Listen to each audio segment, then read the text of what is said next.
Tiga fase ini sudah selesai dua, sekarang masuk yang ketiga. Maka yang ketiga ini, فَإِذَا جَاءَ وَعْدُ الْآخِرَةِ, maka jika datang janji Allah yang terakhir untuk mereka. Apa fase yang ketiga ini? Ada tiga bagian lagi. Satu, liyasu'u wujuhakum.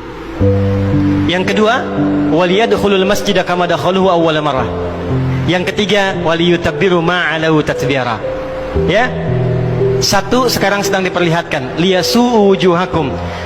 Persis sekarang orang-orang itu seperti di era Nabi yang membayangkan hingga bisa ditembus, bentengnya kokoh, intelijennya kuat, sadapannya di mana-mana. Tapi ternyata dunia yang melihat kokoh itu ditunjukkan oleh Allah hanya dengan bahasa mereka. La syirzimatun qalil. Ini bahasanya Firaun. Ini kan cuma ormas kecil, nggak sebanding. Ormas kecil yang nggak sebanding ini ternyata telah bisa mengintersep semua bagian-bagian itu. Dia bisa tembus bentengnya, dia masuk ke dalamnya. Liyasu'u wujuhakum. Tujuannya bukan untuk menunjukkan mereka mampu, bukan, untuk menggugah dunia kalian kemana saja. Yang kalian anggap itu hebat, itu mampu, itu dahsyat, ternyata bisa ditembus, dipermalukan di wajah dunia. Satu, janji Allah tiba. Kedua, waliyadkhulul masjida kama dakhaluhu awwala marrah. Nanti ada fase kedua. Setelah ini terjadi, selesai fase kedua, masuklah ke wilayah Masjidil Aqsa. Kembali lagi milik kita itu. Dihitunglah fasenya 40 tahunan. 1987 fase pertama sekarang berjalan, ditambah 40 berapa? 2027. Itulah fase yang kedua, saat diharapkan paling puncaknya Masjidil Aqsa bisa kembali lagi. Nah, ini bukan main-main, ini bukan main-main. Hitungan fasenya. Antum lihat video viralnya Syekh Ahmad Yasin itu ketika menjelaskan itu. Saya tahu betul itu. Ya. Beliau hitung itu. Ya, 2027 ke 2028 dan puncak akhirnya waliyutabbiru ma'alahu tatbira. Hancur semua, terjadi perang dahsyat. Hitungan saya sih tambah 20 tahun karena fasenya sampai 100 tahun.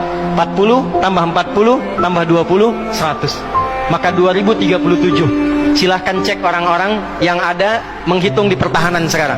Antum tanyakan pada yang di Lemhanas, pada di macam-macam. Bagaimana kekuatan dunia pergeserannya, saya yakin hitungan mereka 2037 terjadi sesuatu yang dahsyat. Gerbangnya sampai 2040, di atas 2040 itulah generasi emas akan muncul. Makanya Indonesia masuk generasi 2045. Itu sudah dihitung 2030 pembukanya. Makanya sekarang punya visi 2030 semua. Saudi visi 2030, Rusia, Cina, Afrika Selatan, Brazil visinya 2030 dengan bikin bridge itu. Semua visinya ke sana. Dan yang paling dahsyat, hitungan itu secara spesifik isyaratnya sudah ada dalam Al-Quran. Dan ini bukan ilmu otak-atik, bukan viral TikTok. Ingat, ini sudah sejarah yang berlangsung dari penelitian masa lalu. Maka wajar kalau sekarang mereka takut dikepung. Kenapa? Karena ketika Hamas datang dengan pasukannya darat, laut, udara, itu mempraktekkan surat Al-Hasyr yang sudah mereka pelajari bertahun-tahun.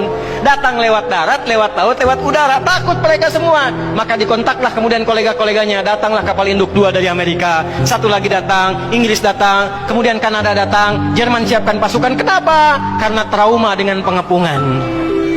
Satu. Ya, cuma satu itu saja.